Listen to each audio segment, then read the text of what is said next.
Bonjour, beauté, bienvenue au matinal de Sylvie. Aujourd'hui, à travers cette vidéo, je te partage 4 étapes qui vont te permettre de vivre la vie de tes rêves.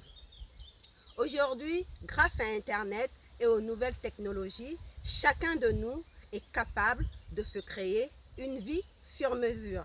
Pour cela, il suffit d'une bonne dose de volonté, un peu d'effort et puis beaucoup de persévérance. Par contre, quand on observe autour de nous, on se rend bien compte que ce n'est pas si facile que ça. Sinon, tout le monde le ferait. Or, c'est pas ce qu'on constate. Ça veut bien dire qu'il y a certaines étapes, certaines subtilités qu'il faut quand même, par lesquelles il faut passer pour pouvoir se créer cette vie sur mesure. Je vais te partager 4 étapes à franchir. La première étape, c'est que tu dois trouver ta passion. Trouve ta passion. Trouve ce qui te fait vraiment vibrer, ce que tu aimes faire. Aujourd'hui à l'école, on demande aux enfants qu'est-ce qu'ils voudront faire plus tard, au lieu de leur demander qu'est-ce que tu aimes vraiment faire. Si on demandait à chaque enfant ce qu'il aime vraiment faire, on orienterait son éducation, l'enseignement sur ce qu'il aime vraiment faire pour le pousser plus tard à réaliser la vie de ses rêves. Or, ce n'est pas le cas. Heureusement, pour certaines qui comprennent que pour créer la vie de ses rêves, il faut trouver sa passion. Ils se lancent activement à trouver leur passion. La deuxième chose, c'est que tu dois travailler avec tes tripes. Travaille avec tes tripes. Je me souviens qu'il y a moins d'un an, j'ai perdu un de mes oncles. Pour l'organisation des obsèques, il fallait un volontaire pour écrire l'oraison funèbre. Et je me suis portée volontaire pour écrire cette oraison funèbre. Je l'ai écrit en pensant tout simplement à mon oncle et en voyant, en méditant et en me centrant sur moi pour me rappeler de ce qu'était réellement mon oncle de son vivant. Et à partir de là, j'ai créé un texte et quand je l'ai lu devant toute la famille, ils étaient tous émus et il y a une de mes tantes qui est venue me voir en me disant « Merci beaucoup Sylvie, tu nous as fait pleurer, mais ce que tu as écrit nous a beaucoup touchés parce qu'on sentait que ça sortait de tes tripes.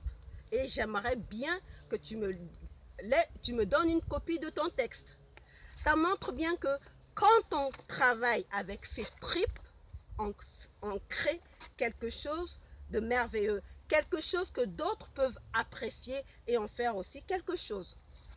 Troisième étape, collabore avec les autres. Tu peux avoir trouvé ta passion, tu peux travailler avec tes tripes, mais si tu restes seul, isolé chez toi, tu ne vas pas créer la vie de tes rêves.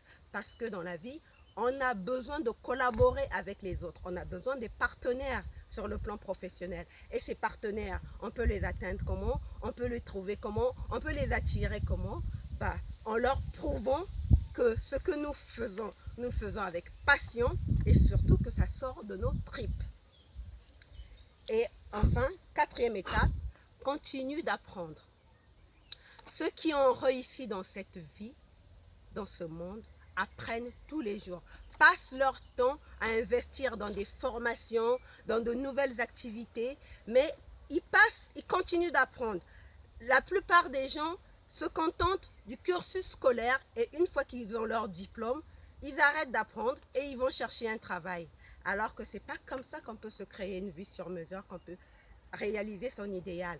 On apprend tous les jours. L'école, l'université nous donne un cadre. Mais c'est nous, par notre recherche, par notre apprentissage constant, en nous informant tous les jours, que nous arrivons à créer une vie sur mesure. Voilà ce que j'avais à te partager aujourd'hui. Donc je te rappelle, les 4 étapes vers la vie de tes rêves sont que tu trouves ta passion, travaille avec tes tripes, collabore avec les autres et continue d'apprendre. Je vais terminer en te lisant une citation de Jean d'Ormesson. Jean d'Ormesson dit ceci: La meilleure preuve que le travail n'enrichit pas, c'est que les pauvres travaillent sans fin. Voilà pour aujourd'hui. Je te souhaite de passer une très bonne journée dans la joie et la bonne humeur. Et je te dis à demain. Bye bye.